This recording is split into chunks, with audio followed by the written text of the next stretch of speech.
Yep, for this conversation today, because it is a little bit vulnerable one for me. I really want to address our triggers with other people.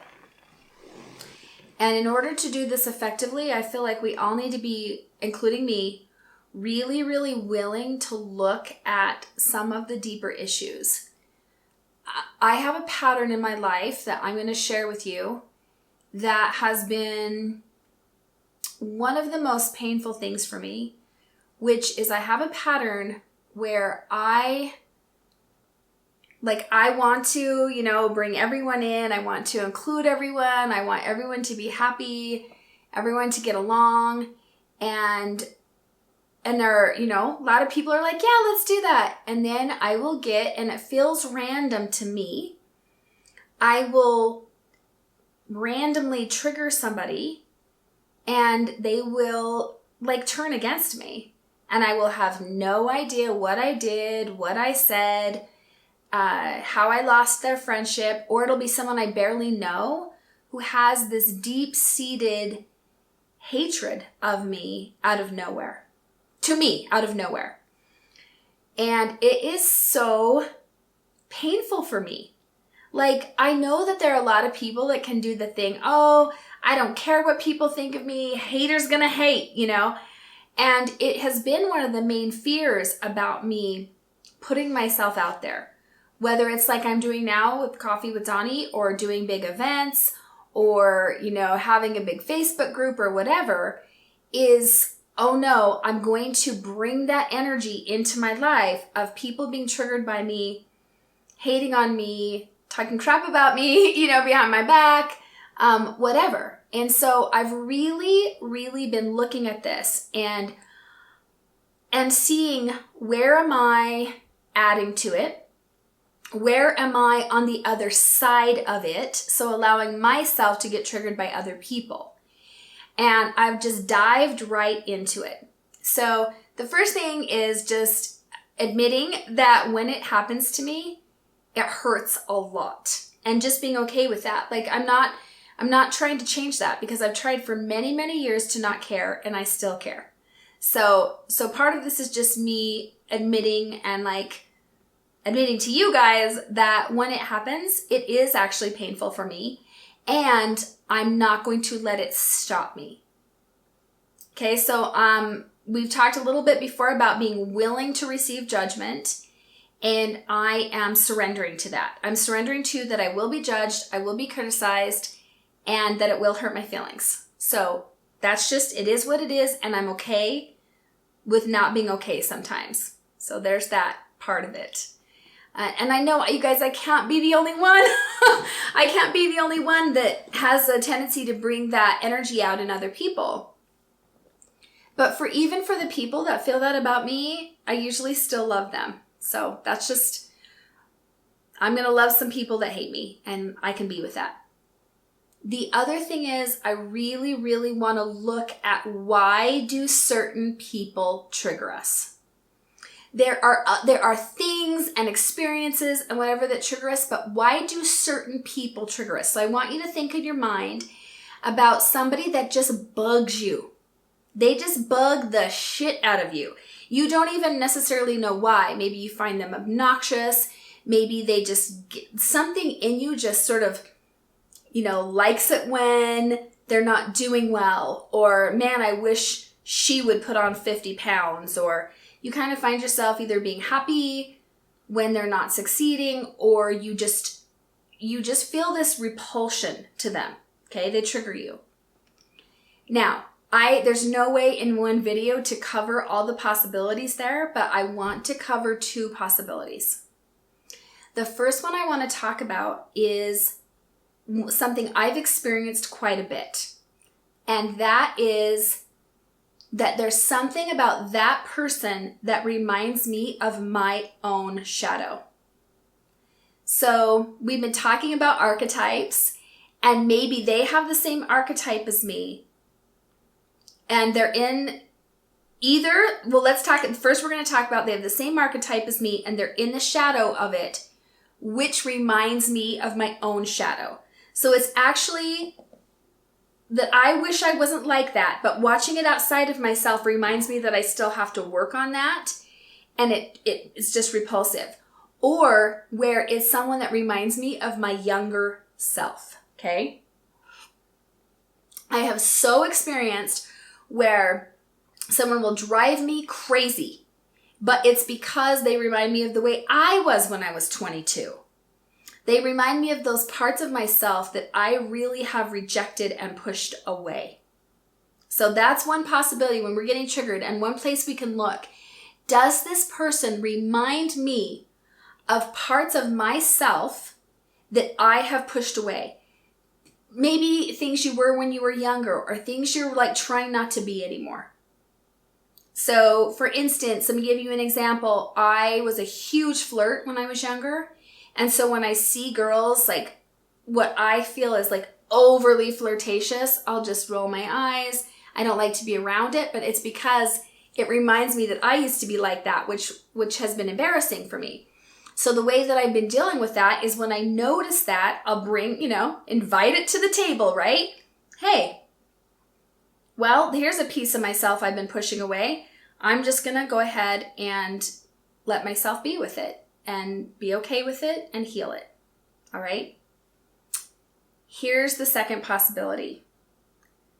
What if sometimes when you're triggered by somebody, even to the point of like actual repulsion or hatred, wanting to kind of bring them down, bring them down to size, put them in their place, reject whatever they say. What if it's somebody who has had the same challenges as you, but who has brought them into the light, and that they're a reminder to you, to us, I'm putting myself in this same thing, they're a reminder to us of what we could be if we were willing to be empowered. Our personality traits, our archetypes, our childhoods. So for instance, you see someone who maybe suffered the same type of childhood abuse that you did, but who has really been courageous with it and worked on it and worked to heal it, and they're doing amazing things in the world. And all of a sudden, and this is all subconscious, and this is my thing, is to bring the subconscious to the conscious so that we can be powerful with it. We got to bring it into the light, you guys, and see it, no matter how icky it is. We don't want to look at this. We don't want to look at that. We want to put it all over there. No, I don't like this person because they're actually obnoxious. They're buggy. They think they're so great. They're bossy. They're too flirty. They're untrustworthy, whatever. But what if it's a signal, a message to us to look inside? Okay? So when you hear me say these two things, does the person who triggers you, is it someone who is in the shadow in a way that you used to be or still are and have rejected? Or is it someone who is in the light where you are still in the shadow? So maybe you had this goal that you wanted to, have a really, really clean house. And here's someone who has done that. Maybe in spite. Maybe they have the same illness you do, but their house is clean. But you've been blaming the fact that your house isn't clean on your illness, and now you can't do that because they're proving that wrong. Does that make sense? You guys, this can be really, really deep. This stuff, this can really bring some stuff to the surface, but we can use our triggers and our hatred of other people to heal what is in us. It can be such a blessing to see the shadow or the light outside of us and then use that as a beautiful mirror so that we don't have to project it. As long as we're blaming somebody else and projecting it onto them, we are not being powerful and empowered in how we are looking at it in us. Okay? So none of this is to judge or shame. Because believe me, you guys, I've done it too, especially with that first one. I'm more the type that will do it with someone who I reject that piece of myself. when I see someone who has my same struggles, especially my same childhood struggles, but who has really come out the other side of it, to me, I find that inspiring. But either way, like, what are we willing to look at? Okay, so I'm going to just fully own that part of this video is self-serving in that I've been in pain with this to a certain degree. Being the person who triggers. And I just want to kind of set a formal claim out there, a boundary that says, if I trigger you and you're willing, are you willing to look at why I trigger you? And not just me specifically, right? But anyone who triggers you. But in my case specifically, if you want to have a conversation about it, I'm open to that.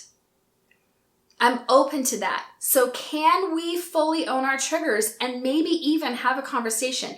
Now, you don't have to have a conversation with the other person. It's not part of this that you absolutely have to say, hey, you've triggered me and this is why. If you don't feel comfortable or you don't feel like that will be serving, then you don't have to.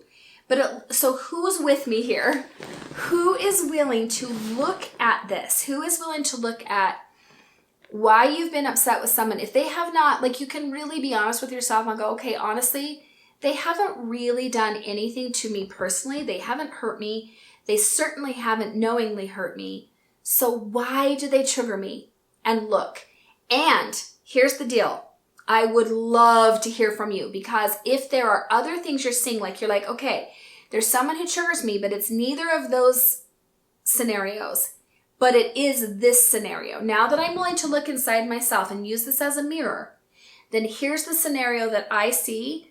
Please comment on this video, because that will bless all of our lives to be able to unpack this, to be able to parse this out, because I don't want us all to walk around needlessly avoiding certain people or hating certain people or really like losing our own power when we're around certain people. I want us all to be able to see what is so and handle it. It's coming up to heal something. It's not coming up to torture us. It's really coming up to heal something. So I'm doing this work now. I spent quite a while last night looking at who in my life upsets me, brings up my issues, triggers me, and why. And that is my request of you. So who is willing to do it? Who is willing to take this on? Who's willing to be honest with yourself and own your own triggers and see it as a mirror? Because it can be really freaking powerful and a relief. Doesn't it feel so good when you've been mad and then you see through it and you're able to come out the other side and maybe even reconnect with someone that would be a force for good in your life? Truly. So I freaking love you guys. Even if you're somebody that I trigger, I love you. I want to be connected. I want to be a force for good in your life. And I know that so many of you feel the same way. So let's be willing to do it. I know this is kind of a one, but I trust that you guys have the courage and the wherewithal and the self-awareness to do this. Again, I love you. I'm pulling for you. I'm on your side. I support you. May your coffee be strong and your life be blessed. Thank you so much for watching this video. Please like and subscribe. It really helps out my channel. And if you would be interested in working with me further, you can check out DawniAngel.com. I would love to come speak to your group, come to your business to do a training, be on your podcast, my personal favorite, or even work with you one-on-one.